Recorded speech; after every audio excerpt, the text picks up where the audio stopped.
Hello नमस्कार friends, आप लोग कैसे हैं। उम्मीद है आप लोग अच्छे होंगे। तो फ्रेंड्स, आज हम मॉक टेस्ट लगाने वाले हैं हिंदी पेडागोजी, जो कि 15 प्रश्न है।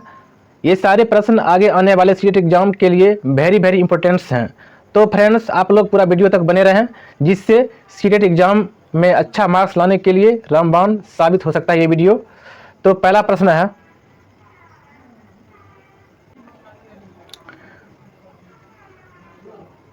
श्रेष्ठता से तात्पर्य क्या है। तो इसका पहला ऑप्शन दिया है शुद्धता,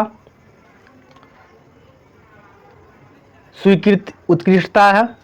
देखिए, श्रेष्ठता के लिए समानार्थी शब्द जो है उत्कृष्टता, बहुत ही सबसे अच्छा उपयुक्त ऑप्शन होगा ऑप्शन नंबर बी, उत्कृष्टता। स्वीकृति भी नहीं होगा, सम्मान भी नहीं होगा, ऑप्शन नंबर बी। चलिए आगे बढ़ते हैं। प्रश्न नंबर 2 है, इधर की उधर लगाने का अर्थ क्या होता है। तो यहाँ देखना है, बातें बताना, ये बात तो नहीं है, ये मुहावरा है।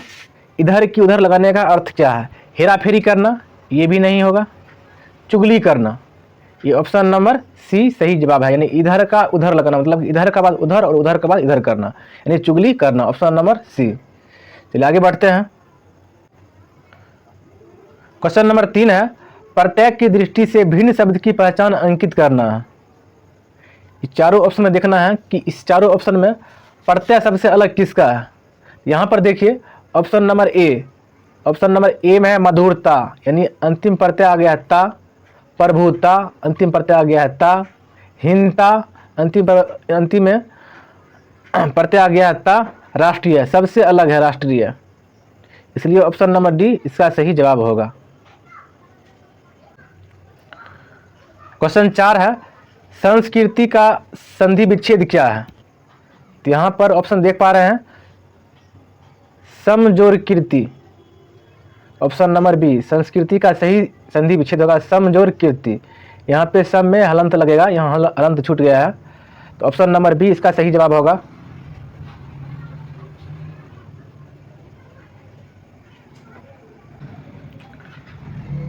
क्वेश्चन नंबर 5 है, निम्नलिखित में से कौन सा लेखन कौशल का उत्तम स्तर है। तो यहाँ पर ऑप्शन देख रहे हैं सही बर्तनी, ये लेखन कौशल का कोई भी उत्तम स्तर नहीं है। फिर ऑप्शन नंबर बी है संयुक्त अक्षर लिखना, ये भी नहीं है। ऑप्शन नंबर सी जो है लेख लिखना।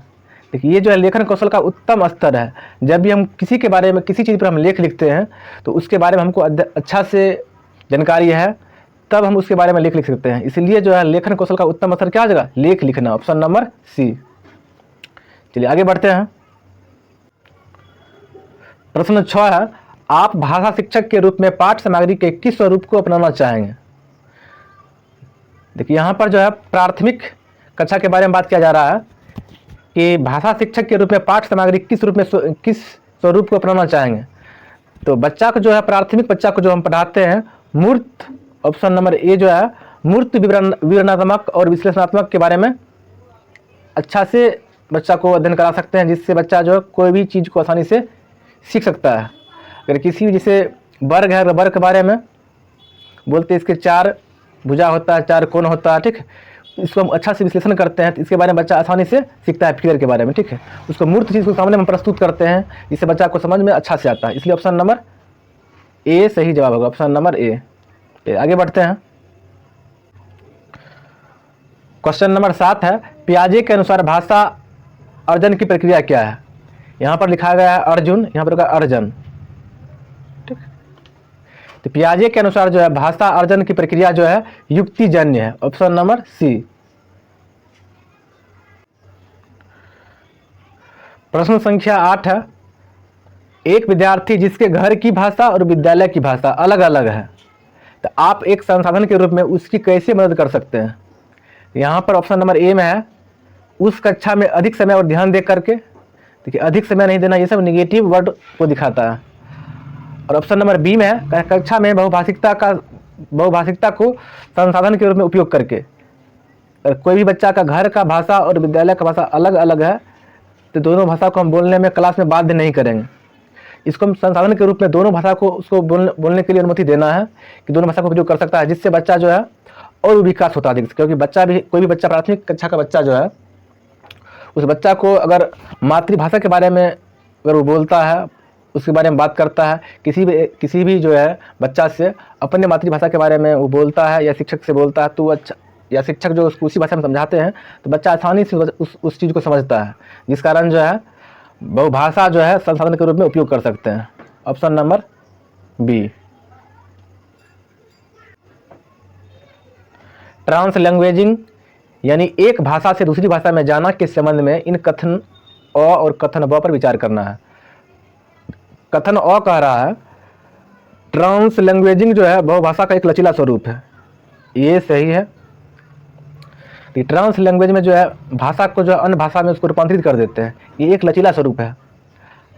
और ऑप्शन नंबर बी में जो है ट्रांसलैंग्वेजिंग जो है संप्रेषण क्षमता के संवर्धन के लिए जानी गई भाषाओं के बीच एक भाषा से दूसरी भाषा में व्यवहार करना है, ये भी बात सही है। ट्रांसलैंग्वेजिंग में क्या होता है, ट्रांसलैंग्वेजिंग में एक भाषा से दूसरी भाषा में हम उसको चेंज करते हैं, ठीक है, ये बात भी सही है। यानी ऑप्शन नंबर अ और ब दोनों सही है, यानी option number C, option number C अ ब दोनों सही है।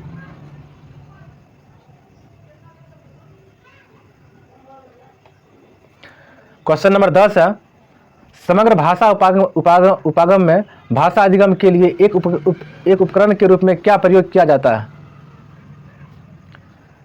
देखिए यहाँ पर प्रश्न कर रहा है भाषा उपागम में भाषा अधिगम के लिए एक उपकरण के रूप में क्या प्रयोग करते हैं। तो यहाँ पर देखिए ऑप्शन नंबर ए क्रिया, साहित्य, ये सब नहीं होगा, ठीक है, बाल कविताएं ये भी नहीं होगा, खिलौना ये भी नहीं होगा, ठीक। यहाँ पर देखिए साहित्य जो है, यहाँ पर साहित्य होगा option number C, option number B.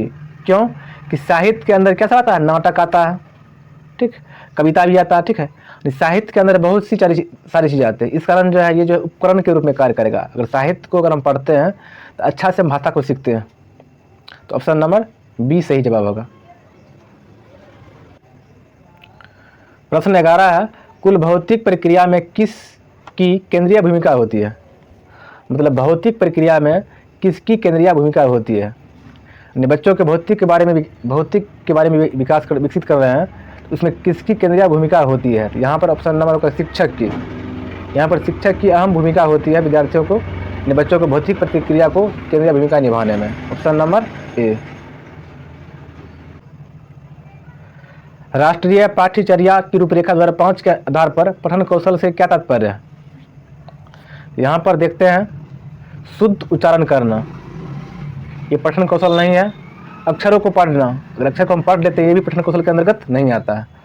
Option number सी जो है समझ के साथ पढ़ना, अगर कोई भी चीज़ को हम पढ़ रहे हैं या कोई कहानी या उपन्यास अगर समझ आ रहा है तो क्या आ रहा है, पठन कौशल में आ रहा है। Option number C. और ऑप्शन डी जो है कठिन वाक्यों को पढ़ना, ये तो होगा ही नहीं, ये सब पठन कौशल में नहीं आता। जब तक जो चीज़ हम पढ़ रहे हैं समझ में नहीं आ जाए वो पठन कौशल में नहीं आएगा।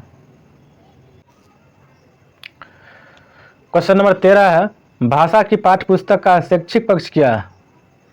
ये कोई भी भाषा की पाठ्य पुस्तक है उसका शैक्षिक पक्ष क्या है ये निकालना है। तो ऑप्शन नंबर ए है पुस्तक की बर्तनी, ये सब शैक्षिक पक्ष नहीं है पाठ्य पुस्तक की। पुस्तकों में चित्र का स्थान, ये सब भी नहीं होगा। ऑप्शन नंबर सी जो है विषय वस्तु का चयन करना, किसी भी भाषा की पाठ्य पुस्तक का शैक्षिक पक्ष क्या है, विषय वस्तु का चयन करना, यानी अच्छा उसमें पाठ डालना है ताकि बच्चों को पढ़ने में अच्छा लगे और बच्चा अच्छा से समझ पाए। इस कारण जो विषय वस्तु को चयन करना, कौन सा विषय को पहले रखना है ताकि बच्चा को ठीक से समझ में आए। तो ऑप्शन नंबर सी। स्टीफन क्रेसन के अनुसार कौन सा अचेतन प्रक्रिया है। देखिए स्टीफन क्रेसन वैज्ञानिक मनोवैज्ञानिक जो है इनके अनुसार जो अचेतन की प्रक्रिया जो है अर्जन है। ऑप्शन नंबर बी अर्जन। लास्ट प्रश्न है पियाजे के अनुसार भाषा विकास डैश से होकर डैश तक जाती है। तो यहाँ पर इसको देखिए पियाजे के अनुसार जो है भाषा का विकास आत्म केंद्रित, ऑप्शन नंबर सी आत्म केंद्रित से सामाजिक की ओर जाता है। तो अगर वीडियो अच्छा लग रहा है तो लाइक कमेंट सब्सक्राइब जरूर कीजिए, साथ ही साथ बेल आइकन दबा लीजिए ताकि आने वाला वीडियो का नोटिफिकेशन आपको सही समय पर मिलता रहे। Thank you.